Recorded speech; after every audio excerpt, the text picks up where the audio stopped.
The movie Top Gun Maverick showcased the F-18 Super Hornet and its use of targeting pods for precision strikes.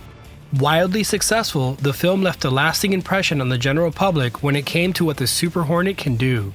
Today, we will take a look at how the upgraded Block 3 Super Hornets gain even more capability with Northrop Grumman's Lightning Advanced Targeting Pods, and how the Escort Jamming Growlers can help protect the fleet with next-generation pods in an era of changing geopolitical situations. But first, thank you World of Warships for sponsoring this video. Do you enjoy naval history? World of Warships is a free-to-play game and available for PC that features top-notch graphics, including stunning new water effects and textures that make gameplay virtually indistinguishable from the real deal.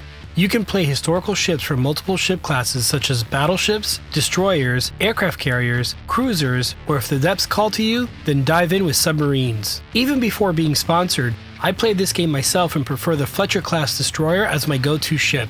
In World of Warships, there's lots to do with new content being released each month, and you can even play in massive 12 vs 12 battles. The game is free to play, and you can participate as a lone wolf or in a division with your friends. Additionally, World of Warships is also available on consoles. So check out the game. I'll leave a link in the description below.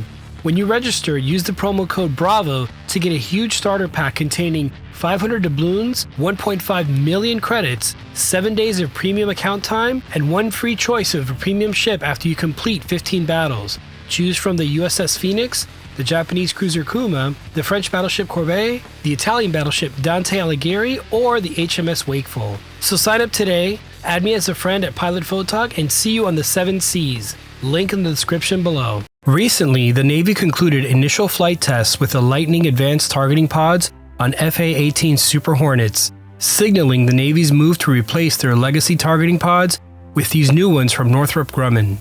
During testing, pilots performed maneuvers and sorties that are representative of combat missions, which included tracking ground and air targets along with target designation. These tests convincingly demonstrated the Lightning's ability to incorporate modern and upgradable mission capabilities to the Super Hornet, especially the Block 3 variant. More on that later.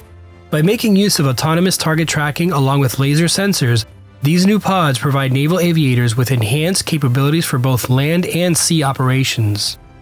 More than just a targeting pod, the Lightning can also provide intelligence, surveillance, and reconnaissance, or ISR, along with humanitarian assistance in crisis situations. To do this, the pods feature a variety of daylight and infrared sensors with high-definition digital video that is presented with advanced picture-in-picture capabilities. This allows multiple simultaneous views to be shown, providing real-time targeting and reconnaissance data to air crews. When seconds count, details matter, and the Lightning provides the fleet a clear, detailed view of the situation. Additionally, the pod makes use of the groundbreaking plug-and-play 3 data link architecture. This allows the Lightning Pod to include advanced data recordings for ISR missions, and through increased onboard computing power, the ability to host user-defined networking applications. These data links also support secure two-way communications. All of these additional enhancements, along with real-time data delivery, effectively give 4th-generation platforms like the Super Hornet 5th-generation-like sensor fusion. And since practice makes perfect, the Lightning Pods feature an eye-safe laser mode, which allows for training under realistic conditions while providing safe operations for crews and allied forces. When it comes to reliability and effectiveness, the numbers speak for themselves. To date, over 900 pods have been delivered, and over 3 million flight hours have been logged. This figure includes over 1 million hours in combat, so the Lightning has been battle-tested under the most demanding conditions. Incredibly, the pods have a 97% availability rate, a testament to the pod's modular design and the dedication of the maintainers and field service engineers. As mentioned earlier, the new advanced Lightning Pods were recently tested on FA-18 Super Hornets, a capable and proven airframe for the Navy. The Super Hornet itself is undergoing a series of upgrades and modernizations, which are collectively known as Block 3. Sensor upgrades form a critical component for the Block 3 standard, starting with the upgraded mission computer that is 17 times more powerful than the existing one. Known as the Distributed Testing Processor Network, or DTPN, this new processing power and digital architecture allows for the processing of massive amounts of data and can take full advantage of the enhanced features found on the Lightning Pods. Feeding battlefield information to the DP-N computer is the Tactical Targeting Network Technology, or TTNT data link. The TTNT data link will allow for more communications among other Navy ships and aircraft, further enhancing the Super Hornet's battlefield awareness. To process and display all this information to flight crews, the Block 3 Super Hornet makes use of ACS, or Advanced Cockpit System. ACS takes form or multiple MFDs and combines them into one large touchscreen display.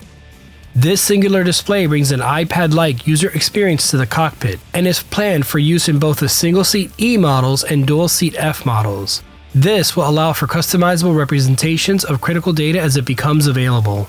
Furthermore, the Block 3 Super Hornet also incorporates some structural improvements to extend its range, making it harder to detect and survive longer. This is done in several ways. Conformal fuel tanks, or CFTs, are used to add 3,500 pounds of fuel, which will not only help extend range, but also increase loiter or patrol times over areas. The pilots who've flown the Block 3 Super Hornet report no noticeable difference in performance and state that they barely even knew the CFTs were there. Along with CFTs, upgrades include coatings of stealth-enhancing materials and structural enhancements that will reduce the radar cross-section, or RCS. A reduction in detectability should allow for the Super Hornet to better survive and thrive in the modern battlefield with ever-increasing peer-level threats. And lastly, structural changes have been incorporated to give the Block 3 Super Hornet an incredible planned service life of 10,000 hours. This will allow Super Hornets to operate for decades to come, and is an incredible accomplishment considering that these aircraft are operated in punishing saltwater naval operations. What about the Growler? When it comes to carrier operations, one often overlooked component is escort or support jamming aircraft. Sharing some 90% commonality with a combat-proven Super Hornet is the Boeing EA-18G Growler. The Growler is the most advanced airborne electronic attack, or AEA, aircraft, and the only one in production today, providing tactical jamming and electronic protection to U.S. military forces and allies around the world. The Growler systems are continuously being upgraded to ensure continued protection to the fleet and strike aircraft during high-threat missions. And just like the Hornet is receiving modernization upgrades, the Growler is also not standing still. Currently under development are the Next Generation Jamming Pods, or NGJs, a system of 3 integrated pods that provide full-spectrum jamming capabilities. More specifically, these updated pods will cover the low, mid, and high bands of signal frequencies. While most threats fall into the mid-band range, the addition of the Next Generation Jammer Low Band, or NGJ-LB, pod in particular is seen as a critical upgrade to the Growler's capability set. This is significant as the currently in use AN/ALQ-99's low-band performance has historically suffered from reliability issues. The next generation pods appear to be based on actively electronically scanned array, or AESA technology, which along with being more reliable allow for more precise jamming efforts at further distances. This in turn will allow allied units to engage enemy threats from increased standoff distances, which should improve strike aircraft survivability rates. Additionally, these upgraded pods will allow for an increased number of jamming assignments per aircraft and enhance flexibility of strike operations. This will allow Growlers to complement F-35s, since the new low-band pod is ideally suited to jamming long-range, lower-frequency radars, which are increasingly being used to detect stealthy aircraft. By jamming or disrupting these long-range radars, the Growlers can provide enhanced support for F-35s and F-22s. In a typical scenario, F-35s and F-22s would use their onboard AESA radars to perform penetrating escort jamming, or jamming within range of ground defenses as they proceed to the target. The Growler would perform modified escort jamming at a distance outside the engagement zone of ground defenses while covering a large area for the strike group. In this way, the Growler would blind long-range radar as the Raptors and Lightnings approached, while the F-35's tactical electronic warfare suite would deal with high-frequency radars en route to the target. Naturally, the Growlers could also provide similar protection to their Super Hornet cousins as well. And finally, Growlers can also work together with specialized jammer drones, which can distribute their electronic warfare or EW systems over a much larger area. In this way, a single Growler could act as an EW node, reducing the number of air crews placed at risk that would normally be needed to cover greater engagement zones.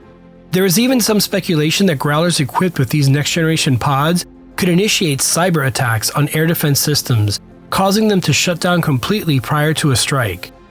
Using these advanced pods could also allow Growlers to direct high-powered bursts of microwave energy to destroy enemy emitters. And lastly, Growlers could also be used to spoof the radar signature of another aircraft onto a drone. This would cause defensive systems to engage and expend valuable missiles on a relatively inexpensive and unmanned attritable drone. Given all of these developments, are pods the path to extending the service life of Super Hornets and Growlers? The advanced LITENING Pod along with the next generation jamming pods certainly make a strong case. These pods, along with the Super Hornet Block 3 upgrades, should continue to provide the Navy with a cutting-edge force. And while the new 5th generation F-35Cs have begun entering Navy service, the F-18 platform still forms the backbone of the fleet. With more than 600 examples of Super Hornets and Growlers, the Navy plans to keep them flying for years to come. What do you think? Is the advanced LITENING Pod a game changer? Can Growlers and Super Hornets continue to serve into the foreseeable future? Let me know in the comments below. Thanks again to World of Warships for sponsoring this video. If you're into naval history and tactics, check out the game using the link in the description below and promo code BRAVO. Also, a big thanks to my patrons and channel members. Your ongoing support helps me make videos like this one possible. If you'd like to join and support this channel, I'll leave a link in the description below. If you enjoyed this video, click or tap on the screen for the next video. Thanks for watching, and now you know.